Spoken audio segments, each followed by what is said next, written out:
because Manchester United have entered the race. This is when Brighton know that they will increase the salary, the asking price of Baleba to 120 million pounds.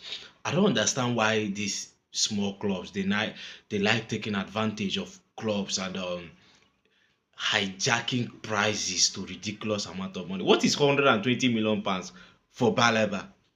Okay, imagine if it is Newcastle that came for this guy, or if it is Crystal Palace that came for this guy, or Southampton, or any smaller club that comes for this guy.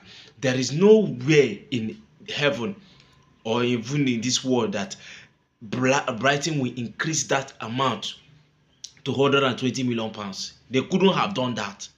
But because it's Manchester United, suddenly this guy is worth 120 million pounds. Are you for real? 120 million pounds for Baleba. I don't understand. If is it because the price of players these days in the market is ridiculous, or these small clubs like taking advantages of a desperate situation. Okay, they have seen that Manchester United will likely add up Sesko and Balaba to their squad, and they are very serious in the deal, signing this Balaba of a guy. Now you know that he worth 120 million pounds. What is wrong with you guys? If you don't want to sell your player, let it be with you. This is very simple something. Of course, I trust Manchester United. They like going for this kind of deal, so I won't be surprised they actually go for the deal and paid such amount of money.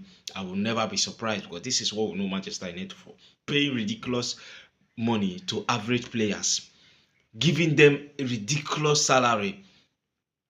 Later in the later, when the player fumble or things fall apart with the club, with the player, they will find it difficult selling the players because of all these wages you have entitled to the player. He would not like to reduce his wages, making it very, very difficult for that club to buy. It keeps happening. This is not the first time, and it keeps happening. So I won't be surprised that Manchester United will actually go for this guy with that kind of amount of money. Brighton have placed him on 120 million pounds for real. Why? It's totally wrong. But wait, let's see how it goes. If Manchester United, as a Manchester United fan, will you still want your club to pour out that kind of amount of money for this Brighton guy, Balaba? And remember, Chelsea bought Casado 100 million pounds. Of course, you are not going to compare Casado with this guy, are you? Of course, but let's see how it goes. Will you be in support of Manchester United going all out to buy this guy in that amount, or will you like them to back off and look for a cheaper player? I want to hear from you.